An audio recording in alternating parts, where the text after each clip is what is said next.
Arriva Sì, puoi alla mangiare tutto. Happy Night perché noi stiamo mangiando, ma tu non conosci. sta mangiando?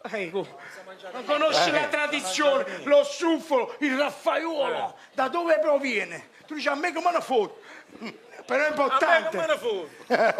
Mio zio Amedeo Colella! Vieni, prof! Ma picciona, ma metta fuori. Amedeo Colella!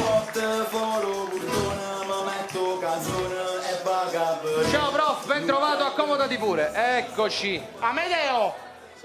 Allora, struffoli, stiamo mangiando struffoli, Lo Francesco. struffolo, qual è l'etimologia dello struffolo? Ecco, No, sentiamo. non scherziamo. Tu sei davanti al re della gastronomia e della pasticceria napoletana. Gli struffoli nascono addirittura 2700 anni fa. Tu sai quando vengono quei greci da Cuma che vengono sull'isoletta di Megaride che creano la città di Partenope?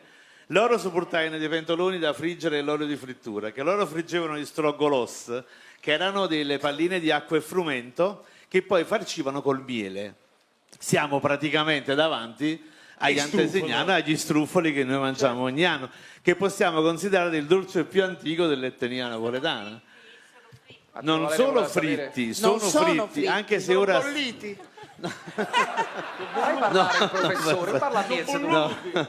No, non solo, sono fritti, non solo. Sia greci che romani friggevano 2 volte. Prima nell'olio animale, nello strutto fuso, poi rifriggevano nell'olio vegetale, nell'olio d'oliva. Tu immagina che penserebbero greci e romani se vedessero che fine hanno fatta a mangiare, che ne so, la zeppola al forno o lo struffolo al forno. Cioè, proprio roba... Sarebbe proprio- gravissimo. No, per carità.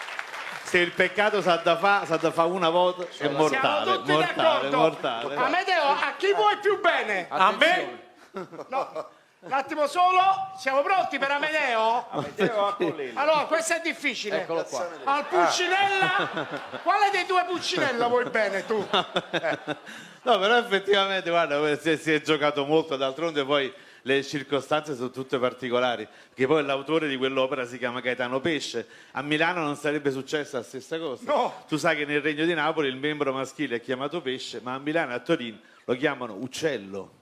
Cioè, qui è tutta l'incomunicabilità fra nord e sud, cioè l'unità d'Italia era minata alla base, perché da noi è pesce, a nord è uccello. I due popoli non si potevano mai capire, ecco, a partire dalle cose fondamentali. Quindi non so... Allora, io a cena